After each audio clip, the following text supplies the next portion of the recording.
don't typically come to you on a Monday morning for Testimony Tuesday, but you might be catching it on the replay on Tuesday. But either way, we've got a special one for you today. We're in person. I've never done this before. I've always been on screen, so the other person is on screen, but we're actually together today. It just worked out better that way. So I have Jill Burwell with me. She is a local to me. And if you want to talk about a story of God's grace, stick around. Of course, use the chat as always. Even if you're catching the replay, we love to go in and see what you guys are commenting. Give Jill some feedback and the, oh my gosh, I can't believe it. I mean, seriously, God is in the mix of this entire story today. So Jill, thanks for coming today. Thank you. Thank you for having me. Who are you? Where are you from? All the things. Jill Burwell, like you said, live here in Harrisburg. Yes. I have two children, Kendall and my daughter Taylor, both graduated from Harrisburg. Mm-hmm.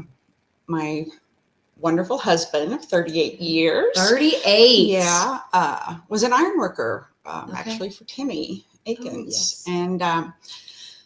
And 5 grandchildren and very blessed. Yes. Love, I call Harrisburg God's country. So Yeah, that is exactly right. We love being here. We're going to scoot you back a little bit. Maybe you can see us both a little bit better. There we go. But yeah, so originally from St. Louis, but Okay. don't think I could ever live in the city again. No, thanks. Yeah. No, thank you. Nope. We are countrified now. We Country. certainly are. Yeah.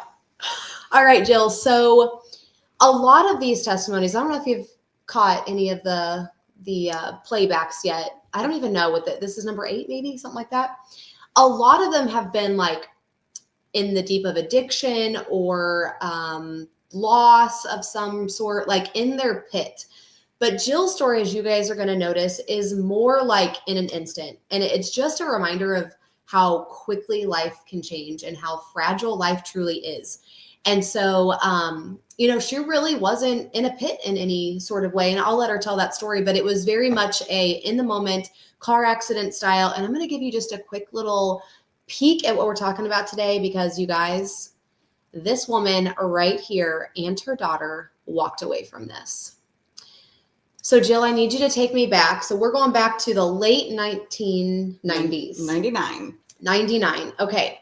So maybe tell me like where you guys were at as a family at that point. Our son Kendall was in school at an elementary basketball game. Okay. My husband, Kyle, Hal Fisher, Randy Lewis, they were all coaching, and they were at Fayette at a basketball game. Okay. My daughter Taylor and I were at Hatton Craft Day. I don't know if you've ever heard of that, but we had gone to Hatton Craft Day because I'm related to almost all of Hatton. Schrock Farm, they're all my family. Okay. And so we had gone out there to shop, but really basically just to see family. Okay. So this was a Saturday? This was Saturday. Okay. Saturday, October 2nd, 1999. And we had gone out there to play. And then we were headed to Fayette to go see the ball game. Okay. Okay. And just tell me before, like you kind of grew up in the faith, right? Absolutely. And your family, like you'd been going to church at this time. I mean, you guys were a faithful family. Yes. We actually had been going to what Harrisburg knows as the white church. Yes. Not the brown church. Not the brown church. Yes. We had been going to Harrisburg Baptist for many years. Yes. My children grew up in that church. I had gone to church forever. So yes, okay, we were. That's good to know. Like we're walking in the faith, Yes. we know our Jesus for sure. And so this, if you guys can see this very well, so this is the family. Would you say the day before, the day of? It was like the week before. Okay, it was our church directory photo that was taken. And this is just important to know, just to kind of see how little itty bitty Miss Taylor is. So Taylor, there is her daughter. She's 7. She's 7 at the time. Okay. So let's go back to that day. So we're headed to Fayette, and it was kind of spitting outside.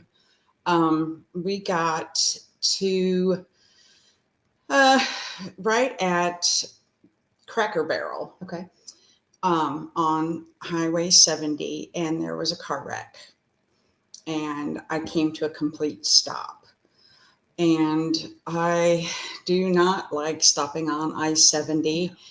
And I looked in my rear view mirror and saw a diesel jackknifed coming right at us. And he was going to hit us immediately. I screamed at Taylor to lay down, and amazingly so, she didn't say why.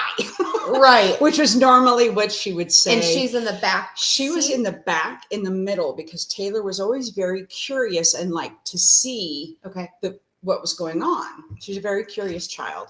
And so she didn't want to sit behind a seat. She wanted to sit in the middle so she could see out front, which saved her life, actually. Okay. So she was in the middle, and I screamed, lay down.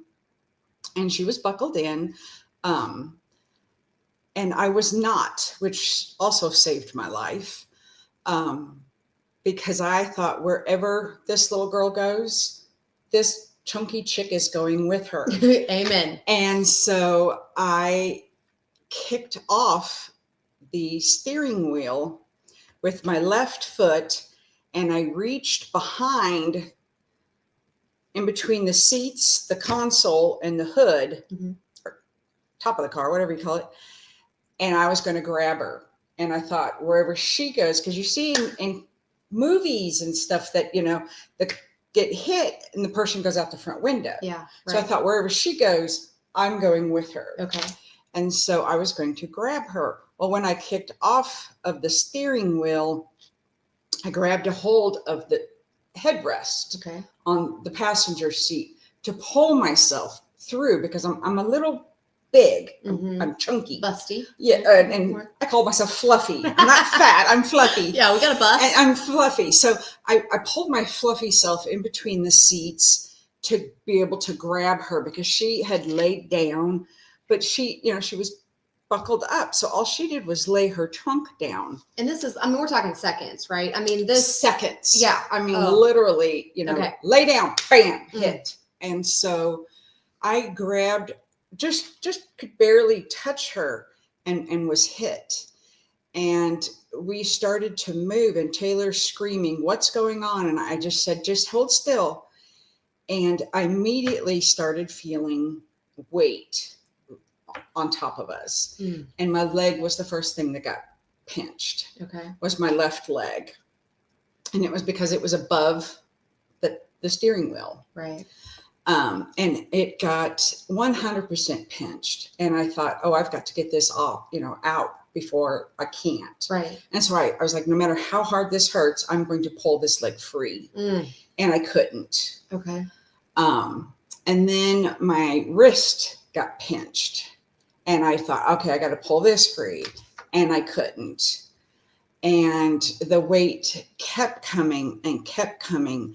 And I eventually stopped when I could barely pant. And I was just going, and that was my breathing. And we kept moving and kept moving. And I felt my entire body get smashed. And when we stopped in front of Steak and Shake.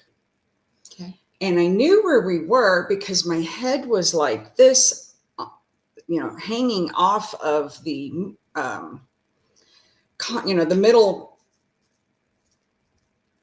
what is it? The middle console. Yeah. Thank you. It was hanging off, and I could see out the window, and all these people were standing on the hill with their cameras and stuff, taking pictures. And two people ran up to the car and said, "Is there anybody alive?" Which you should never say when you go to a car wreck. Yeah, no. It's very discouraging. Especially when you know your daughter's Don't say that. And my daughter said, "Yes, and can you get me out?" Oh gosh, 7 years old. And they said, "Yes, is your mother alive?" And you said you're breathing, like, can you really talk? I could not talk. Okay. I could not talk. I could not move. I have goosebumps. But I could move my right hand because it was on her. Okay. So I rubbed her leg, and she said, "Yes, she's rubbing my leg." Stop. So she knew I was alive. Okay. I could still see and I could see my hand pinned on the seat, and I could move my right hand, but that's all I could do. And I could see the people out there, and I'm thinking, stop taking my picture and get this weight off me. Yes. I didn't know what was on me. Yeah.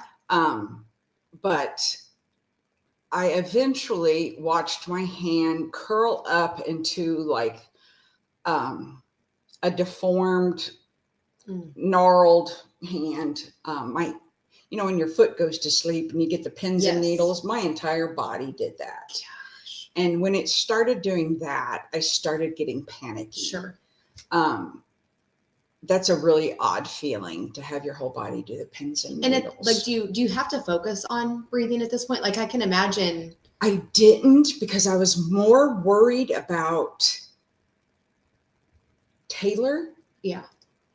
A mama's instinct is I was scared to death that they were not going to be able to find Taylor's dad, because Taylor didn't know Dad was in Fayette. Right. He's at Fayette at a basketball game. And this is 1999. What's your dad's phone number? Oh. Yeah. What's his name? Dad. And do you have a cell phone? We did have cell phones. Okay. But yeah, she wasn't going to know how to get a hold of Dad, and so I started thinking all these things, and I got to live, because I got to go make sure that Taylor can get to her dad. And so that was my whole concern, was my daughter, and the little pants of breath. I really wasn't thinking about myself at the time. Okay. And so the pins and needles was really my only fear of me at the time. But when my whole body went numb, my thought of myself was done. I was all just concerned of Taylor. Well, the jaws of life came, and they cut off the door. When they cut off the door, they cut off some of the strength. So then the car fell down even farther on me. Wow. But that Taylor went out. Taylor crawled right out. And so I knew she was safe. Okay. Well, this is one of the moments that God really showed up. Okay. The EMT took Taylor to an ambulance and said, I'm going to show you her little face again. Said, little girl, where do you go to school? This is little Taylor at the time. And she said, I go to Harrisburg. And this EMT knew a lady named Angie Enix. Who doesn't know the Enixes? And she said, okay. And so she called Angie Enix. Wow. And she said, I have a little girl here who's been in a terrible accident, and we don't know if her mother's going to make it. And you're still in the car. I'm in the car. Oh, okay. How do we get a hold of her father? Well, Angie knew where Kyle was. Okay. But. Oh, yeah, basketball. Basketball. Yeah, they're all connected. Yeah, Angie's basketball. Okay. And so Angie actually went to our church, because she knew that there was a lot of people at our church, which I feel so horrible. And I'm absolutely horrified, because I don't know who it was, but there was a funeral going on at our church that day. Oh my. And the funeral was interrupted to say that the Burwells had been in a terrible accident. And I'm so sorry. I don't know whose funeral it was. And if you're watching, I'm so sorry, because I still don't know whose funeral it was. But we saved a life. But absolutely. One funeral saved another life. It did. And people were on it to get to Taylor. And so they got a hold of Kyle, and Angie Enix called Fayette School, and they overhead paged Kyle Burwell to the office. I cannot even. Can you imagine? Well, he was mad. I'm trying to watch a basketball game. He thought he's coaching. He thought it was me calling to say we're going to be late. I said, would I care less if I'm going to be late? Am I that dramatic? I'm telling you, it's a little kid basketball game, Oh, and so when he got on the phone, he said it was an EMT, and they said that we had been in a terrible car accident, that they had his daughter out, but that his wife was still stuck in the car, and they did not know if she would make it. I can't imagine. A dear friend of ours, Randy Lewis, who we still love to this day, took Kyle, and in Kyle's truck, all the way in fourth gear, Kyle says, all the way to Columbia, drove his truck really, really fast in fourth gear, never did get in fifth gear, to the University of Missouri. Okay. Kyle said he was sick, but yeah, he does remember he was in fourth gear. It's hilarious. He said he was so just sick as can be, got to the hospital and ran in, and there was his precious little girl sitting in a wheelchair at the nurse's station coloring. And he said he ran in and just on his knees started hugging her, and she was patting him saying, "It's okay, Daddy, I'm okay." Children, I tell you. Oh my gosh. And he just sobbed. Yeah. And he did not know anything about me. Okay. And at that time, they wheeled me in. They had finally gotten me out. I had been in the car for a little over an hour and a half. Gosh, I was going to ask you how long, which probably feels like an eternity. Oh, it was, yeah. It was very, very long. Yeah, so God was so woven in that car wreck.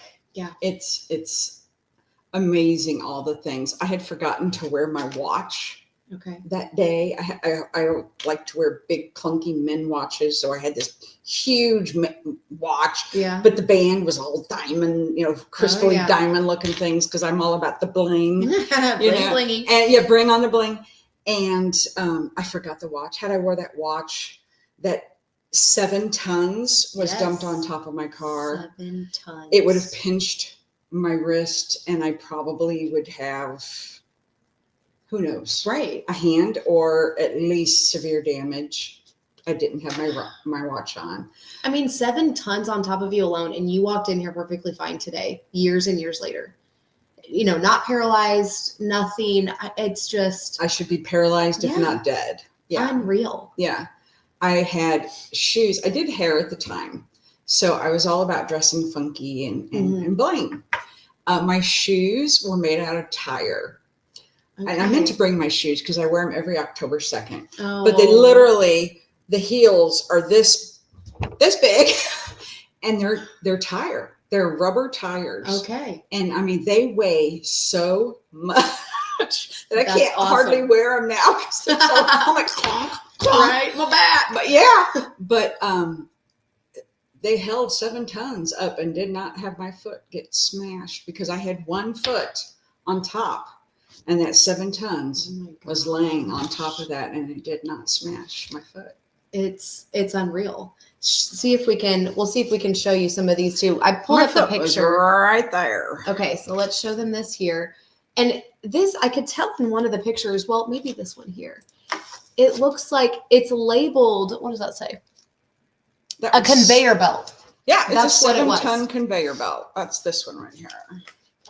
And it looked like there 2 of them on the trailer? Or there was 3 of them. 3 of them. My lighting's not going to be great to see that. So there's one of them you can see on top of the car there. And what make and model is this? It looks pretty small. Oh, it was a brand new car. Okay. I hadn't made a payment. Oh, perfect. Yeah, I hadn't made a payment. Pay insurance. Yeah. You're buying a clunker. It was I don't even remember what it was. It was a Chevy. I don't remember. But I mean, it's not this huge car that, you know what I mean? Like, no, it was not a protective car at all. Right. Yeah. Thank you, Jesus. My gosh. Yeah. I mean, that thing is smashed. There's no top. I mean, it looks like a convertible at this point. Yeah. It was pretty small. There's no top to this anymore. I mean, look at that. Unreal. I come to find out, several Harrisburg people actually drove past my car wreck. Kelly Colley and her dad were on a motorcycle. Oh, wow. And they said they're dead. Yeah. I would not. And then she told me, she goes, "I'm so sorry." I thought you were gone. She goes, "I didn't know it was you." Yeah, I mean, you do. And it's one of those things, like, we have all driven by a wreck before, and you're like, it takes your breath away at first. You're like, oh gosh, dang it. But then you're like, there's no way they survive that. Like we've all seen that kind of wreck before. The news anchor who did the news that night, Yeah. I did his hair. Oh my God. And so when he said my name, he was like, you could tell that. that's my hairstyle. Gosh. Yeah. It was a very Okay, so small this world. has to do something to a person because, for one, you know, as you were talking about a mom and just your natural instincts in the seconds, all of us moms are sitting here like trying to put ourselves in your shoes. Like, would we have done that? What would we have done? You know? And I literally just, you guys know I have 2 boys, or 3 boys, but 2 of them are 6. And I literally just had a discussion with them yesterday about wearing their shoes in the car. Mhm. And I specifically said, you just never know if we're going to get in a wreck, if we're going to get caught in traffic or whatever. Like, I need you to have shoes on. Of course, to them, they're like, you know, we've never gotten in a wreck before. Why are you freaking out about a wreck? Who the heck knows? You know, you just never know. But so us women, us moms have instincts. And the fact that you had the instinct within seconds to grab a hold of your daughter, you know, you need to get down. We're about to get smashed. Like, you can just see it coming in the rearview mirror. To me, like, that's a miracle. Like, that God put that instinct in us and those thoughts to get your daughter down. It was all God. It really was. Yes. I didn't have a seatbelt on. Can I tell you that since that day, I wear my seatbelt. Mhm. Had I had my seatbelt on, I would be dead because I never would have gotten it off Right. and gotten where I was Yes. in time. Yeah. And that weight, that hit would have just crushed me. Yeah. But I didn't have it on that day. And now I wear it religiously. And I make everybody wear a seatbelt. Yeah. You know, Right. you're in my car, get your seatbelt on. Yep. Oh, Amen. I'm fine. I'm not leaving until you put your seatbelt on. Yeah, absolutely. But Taylor still afterwards wanted to be in the center. Had she been on a side, those seats broke. Okay. It would have broke her legs. You know, those seats, you can't see it. Well, you kind of can. There's my wrist. Okay, let's see if we can show them. The lighting's kind of wonky. Right here in the middle, you're saying? Yeah. Yeah, right here. I mean, that's the middle of the car right there. So those are the 2 doors, front and back door there. Gosh dang. Okay. You know, I can't tell everybody to put your kid in the middle of the car. Right. Because it was a God thing. Sure. Don't wear your watch while you drive. You know, I mean, wear tire shoes. Yeah. You know, we got all the things now. You know, I had this guy right here who kept smacking me the whole time. And I kept thinking, I hate you. Right. You know, stop smacking me. But he did. He kept smacking me. And I did not understand why he smacked me. I mean, even when they cut the door off, he kept smacking me. You know, he just had his hand in there and he's smacking me. Wow. And he did that to keep me alert. awake, Yeah. you know? And they were like, we've got to get oxygen into her. And so they couldn't get it to me, but he got it close enough to where I was getting a little bit of oxygen. Okay. Because I was suffocating. They kept trying to do what they call blocking, which I guess is what this stuff is. The blocking kept breaking. So they would get a little bit of weight off me and the blocks would break and it would slam back down. And each time they did that, I thought, I'm going to die. Yes. I'm sure it takes your breath away too. Like, you know, Yeah. I imagine my boys jumping on me, you know. Like, Oh, yeah. Yeah. But 7 tons. Yes. You know, so each time I was just like, you got to stop doing this. You know, just let me die. Well, the whole time I'm praying. Mm. You know, I'm thinking, well, first I was thinking my husband's going to marry some stupid chick. I'm going to have to come back and haunt her because she's going to be terrible to my kids. I'll be a spirit now. I'm going to be a bad one, you know. If she's mean to my children, you know, these weird things go through your mind. I was going to ask you, yeah, that has to, when you're on the brink of death, like, good grief. Oh my gosh, the weirdest things go through your mind. You know, he doesn't know how to cook. He doesn't clean. He doesn't even fold the towels correctly. He needs me. He needs me. You know, and I'm not a good cook. But, you know, I love him so much. And I couldn't imagine not being in my Right. family's life. But, you know, and then I started thinking, you know, it'll be okay. Yeah. It'll be okay. Right. But I had to make sure that Taylor found her dad. Yeah. That was my concern, was Taylor found her dad. Well, then I started thinking, I didn't want Taylor to feel bad that she had left the car and I died. Right. Yeah. That maybe she should have stayed in that car. Maybe I would have lived. And that's a demented thought. Yes.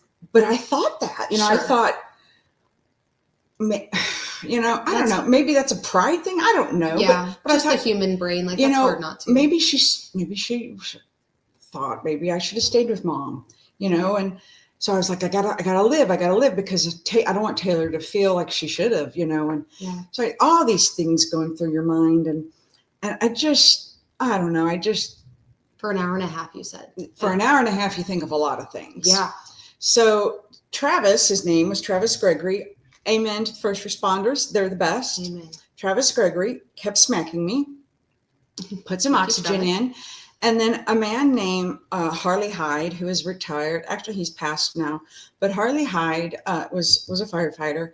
And he said, I think if we get a diesel tow truck here and put a chain through that car, maybe that diesel tow truck can get that weight off of her. How are we going to get a chain through that car? I think that's one of those pictures, isn't it? You can see the chain on it. And yeah, right here. Travis said, you can see that. You get that chain here, I'll get it through that car. And he squeezed as much as he could to get that chain through there. And they got it through. And right as I said, okay, Lord, I'm ready to go.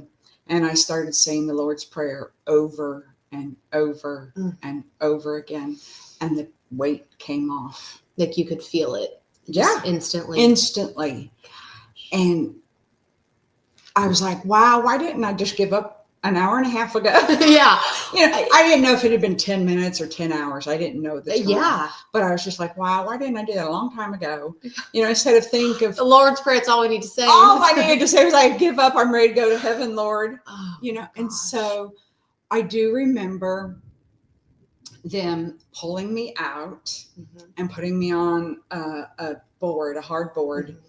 But my body came alive. The blood started flowing and I was just flopping. Wow. From the blood pulsing through, and they couldn't tape me down. They couldn't control me because I was just flopping. And I guess I asked, and I'm very sorry if anybody does not like this, but I guess I asked Travis Gregory to marry me. Oh, wow. And, but I don't remember that. He declined. He did. He was like, your husband might get mad. I remember it spitting on my face. And I was like, seriously, they can't get the water off my face because it was spitting on me. Wow. Like you're just delirious. I'm out of it. Yeah.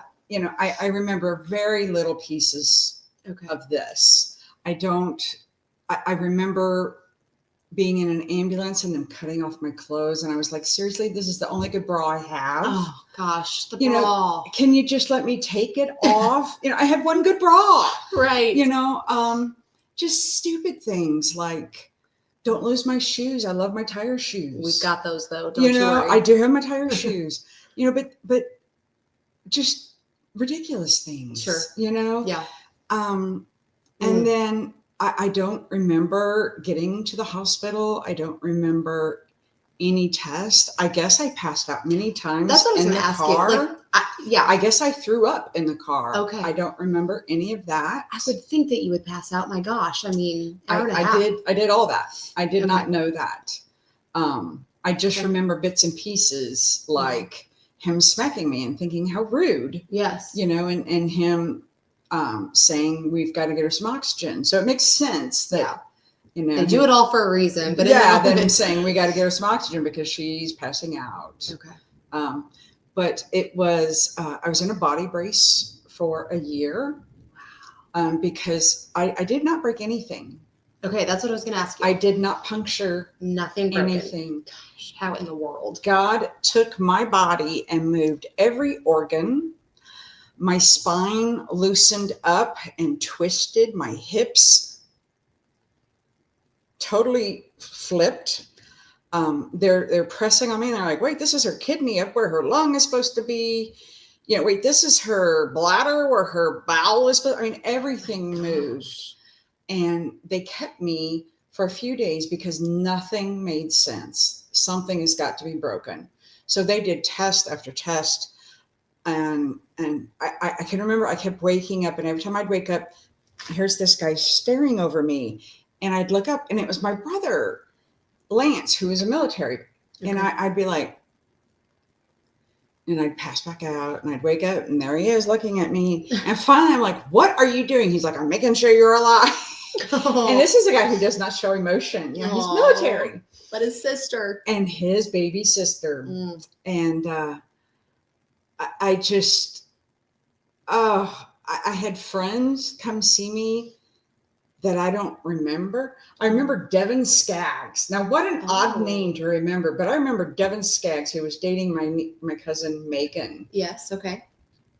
Coming to see me. I don't remember Megan, but I remember Devin Skaggs. That's interesting. What an odd thing. Right. Everyone else is like, I came to see you. My best friend, I don't even remember her, but yeah, I didn't break anything. Everything moved. And therefore they put me in a body brace from my hips up to here to make my spine reset and firm. Wow. Which is lovely to get your spine to get steady and back stabilized. Okay. But your entire core turns to jelly. Oh, I bet. I mean, I got out of that thing and I was just like, yeah, just a big blob of lard. Oh, yeah, it was terrible.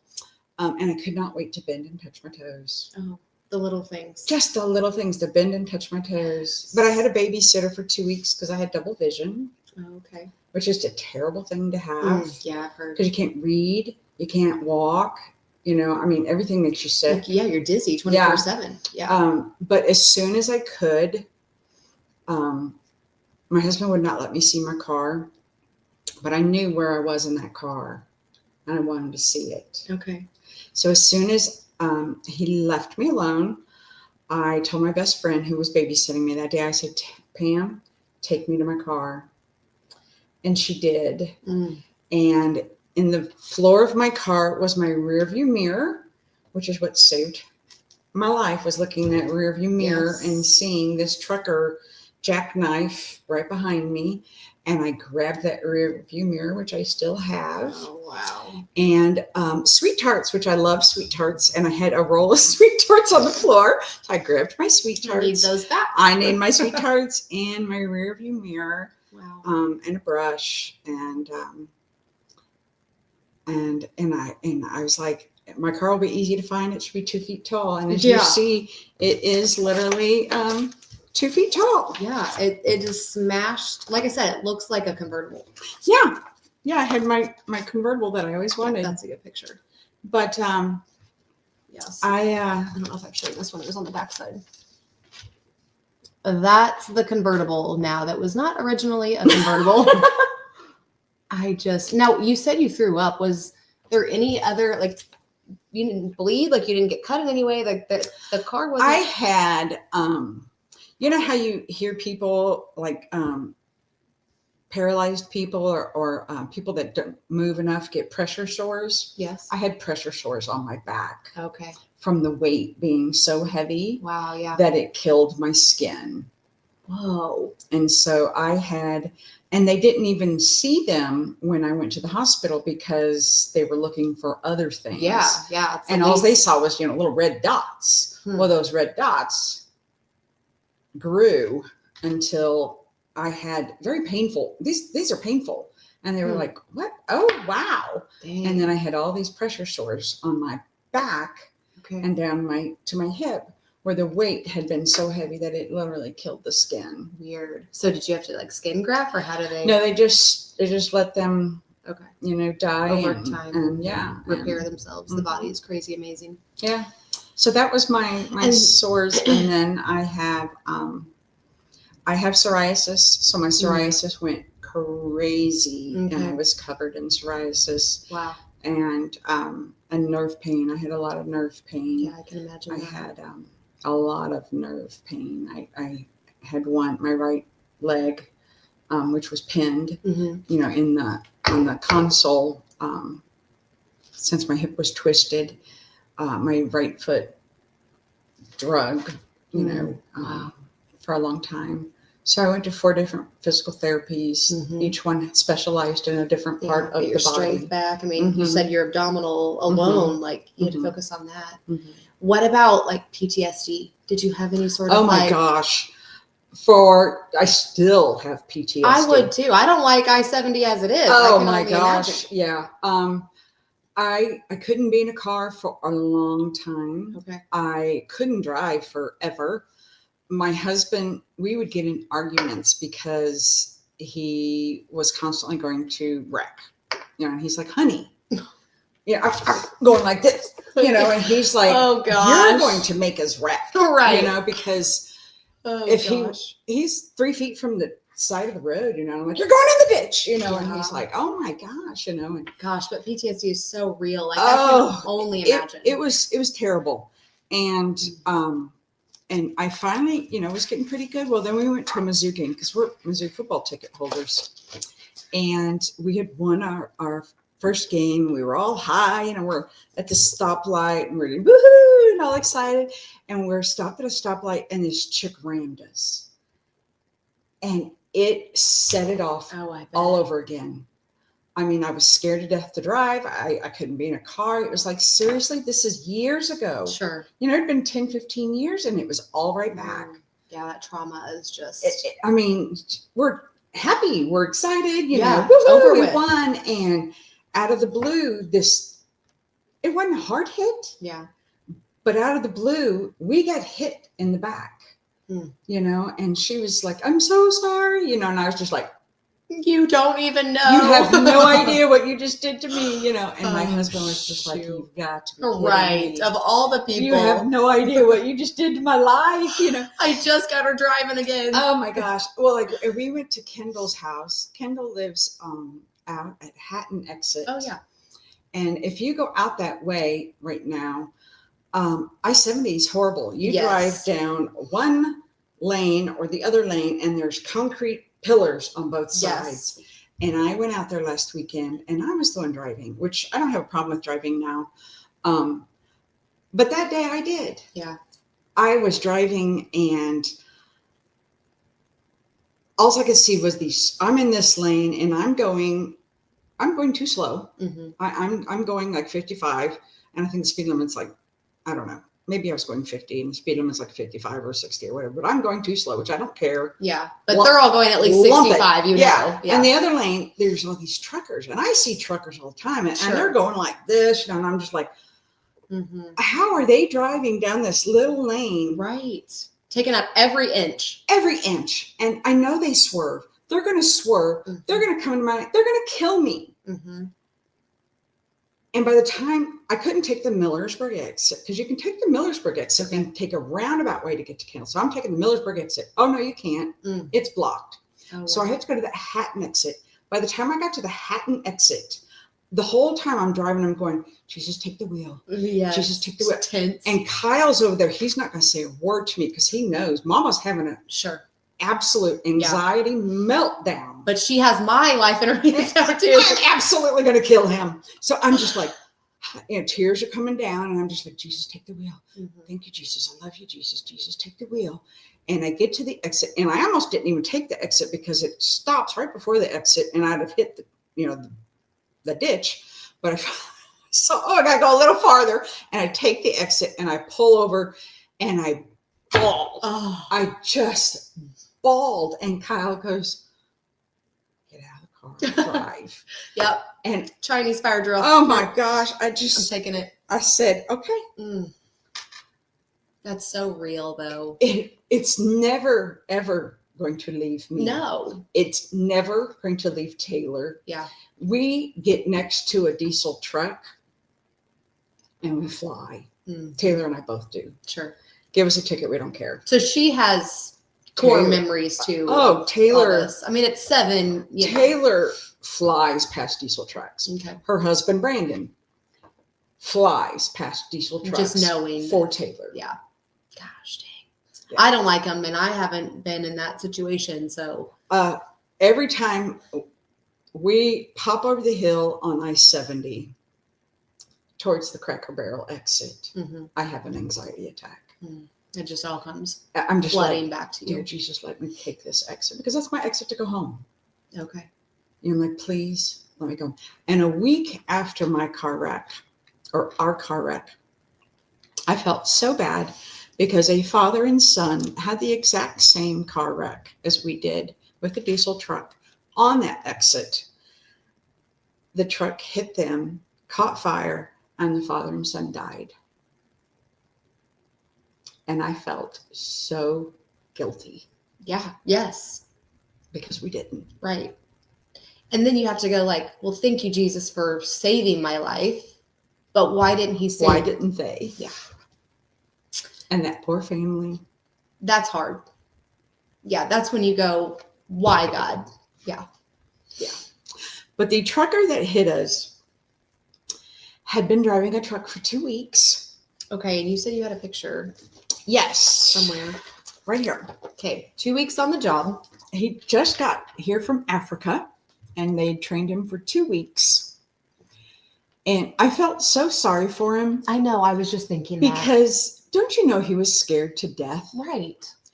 You come to United States, right, the land of freedom and opportunity, and he hits a white woman and her child. Yeah. And this is just being African thinking. Sure. You know, because you go over there and you don't do anything like that because you'll disappear. Yeah. You know, and I'm sure that's what he's thinking is, I've done this and there's no telling what they're going to do to me. Right. I wouldn't have done anything to him. Some of my best friends are Black. Right. I absolutely love them. Sure. But he was scared to death. He disappeared. Wow. When it came time for all legal stuff to happen, we could not find him. He ran and hid at New Jersey. Poor guy. And they had to find him. I don't have any idea what happened to him. I hope nothing happened to him because it wasn't his fault. Sure. They did not train him how to drive. Yeah. And like you said, I mean, we've all been on I-70 or something where you come up on a wreck and sometimes it is just like brakes, you know. Yeah. Well, the point is he was driving way too fast. Okay. Way too fast. Yeah. It takes a truck. I found this out. Okay. It takes a truck, an entire football field, to stop a truck going a speed limit. Wow. Interesting. And that doesn't matter what amount of weight they have on? Just that's the, okay. So when I see cars pull in front of trucks now, I'm like, you big idiot. You have no idea. That's good to know. Stay at the danger you're putting yourself in because they can't stop. Right. Whether they want to or not. Whether they want to or not. Yeah. It takes them a football field to stop. Yeah. What's that country song? Can't Stop on a Dime. I don't know. I don't listen to country. Oh yeah, you're hippie blingy. I'm a hippie and I'm a Christian music. Oh, but I have a trucker friend, Ron Berkshire, who and bless his little heart, he's like, I know you hate us truckers, but it's not that I hate truckers, they just scare me to death. You're right. We love you. We need you. I need you to bring me my plane. yeah. But he said, you guys just don't know what you do to us. Yeah. And then he told me. And I thought, you know, that kid popped up over that hill the same as I did. Sure. And it was wet.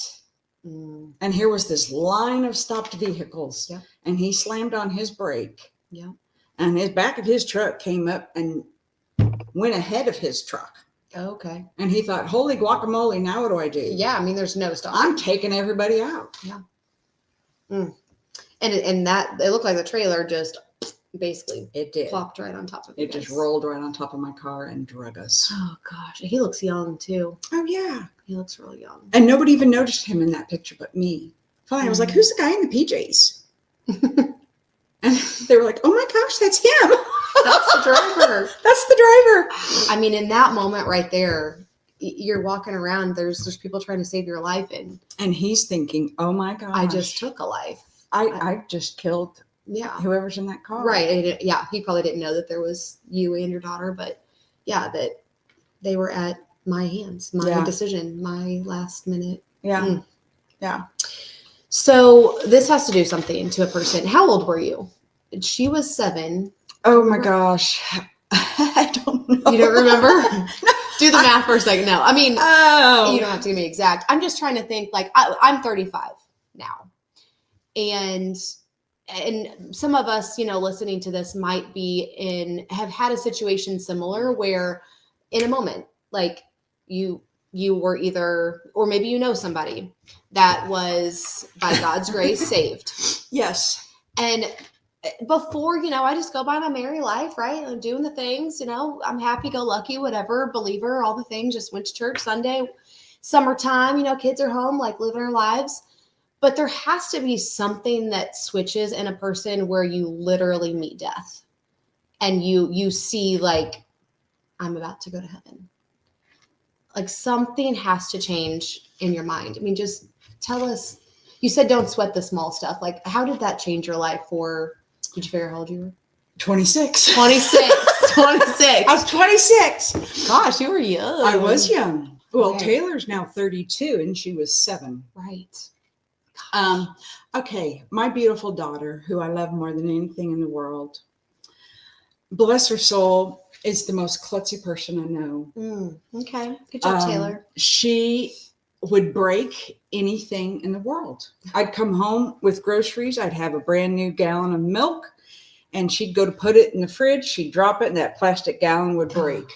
Gotta love children. And I would be like, you've got to be kidding me. Or, the brand new thing of ketchup. Uh-huh. She'd take it and go to squeeze it and drop it and it'd break. And I'd be like, I think I have one of those. I love you. Mm-hmm. I'm going to choke you to death, but I love you. Right. We don't live close to a grocery store. Yeah, no, it's a good 20 minutes at least. And, so it would drive me nuts.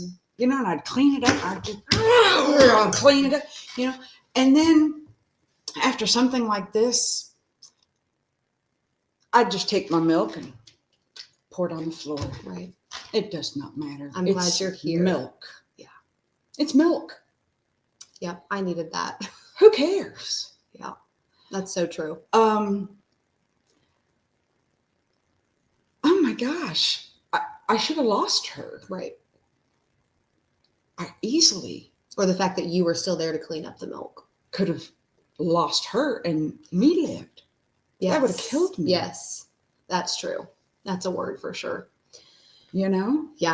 It definitely changes perspective for sure.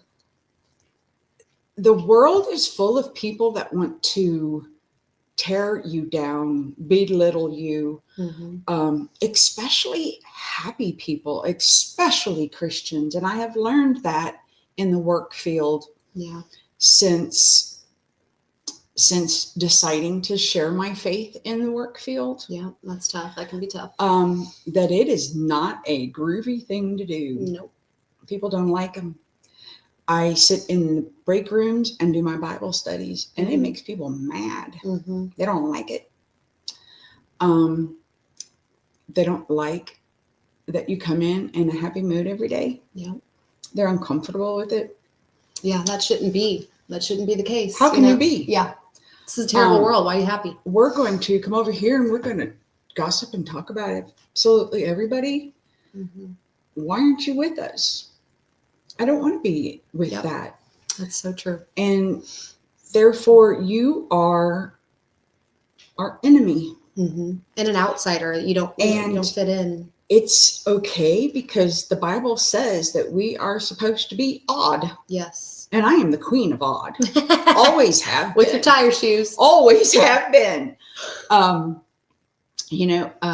I said, we went to Harrisburg Baptist Church.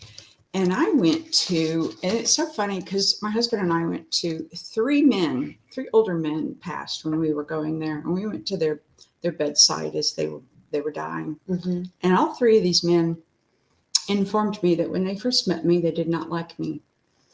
They didn't say that to Kyle, but they told me. And I was, oh, okay. What do you say when someone tells you that? Thanks. As they're in their hospital bed. And I said, okay. And they said, but I love you to death now. Mm. And it's because I'm odd. Mm-hmm. You know, I'm blunt. Right. Yeah. You know, Yeah, say it like it is. I had a choir at church and I named it the Sweet Tart Choir. You know, I didn't say we're the Lollipop Choir. Yeah. We played Truth or Dare. No need to sugarcoat it over here. We sang, but we also had fun. Yeah. You know, You were fun. That's those so true. kids wanted to ask questions, and they asked questions, and some of those questions weren't easy questions. Right. And who did they ask? They asked me. Mm-hmm. And I'm going to tell them the truth. Right. If you want an answer, just and go to Jill. If the truth is not easy, it's not easy. Sure. But I will tell you that if you ever go to jail, making that call to mom and dad really stinks. Yeah. Yep. And some kids just need to hear that. You know? And if you steal that piece of gum from CNS, which is no longer there, you will be known as the thief of Harrisburg. Yeah. Tiny town. You know? You don't have a name. You know, and I don't think that's wrong to be like that. Sure. People just weren't used to that. Yeah. But those 3 men told me how much they loved me. That's pretty special. And I did not know that they never did like me. Right. You know, because I was oblivious. Sure. They hit it well. I was happy. I just went to church every day and then, hey, how you doing? And that's how we should be, right? And like if went we up there and sang. Yeah, be yourself, right? You know? And yeah. That's good. The Lord brings me joy. He brings me through valleys. Mm-hmm. The car wreck was a valley. Sure. But through that, I will honestly say that was the best thing that ever happened to me. Isn't that crazy? I told you before we got started, or at the beginning, almost every testimony so far has been where they found God, they found grace, they found their faith in their pit, in their sorrow at, the lowest of lows. And so even though like you didn't choose this on yourself, you didn't go through addiction or things that a lot of the testimonies so far have been, but it was a valley, it was a pit in your life, right? Like a long one. Yeah, nobody wants to go through that. But man, just the perspective shift, the new life that you were given, it has to change a person in such a drastic, amazing way. Yeah. Yeah. That's so wonderful. Well, Jill, that was powerful. My gosh. I hope I know that touched somebody here on this live. I thank you so much for coming. Absolutely. That was really sweet. Please share this out. Let other people hear Jill's story, because even 1999, God was doing some crazy work, and he continues to do that today. Absolutely. Yeah. Thank God. So good. Thank you, God. So now Jill she's here to tell her story and continue it on, because she has a purpose, clearly. Absolutely. You're not done yet. No. Go get those tire shoes and go make a difference. We'll talk to you guys later. Thank you so much for hanging with us this morning. Have a great rest of your week. Mm-hmm.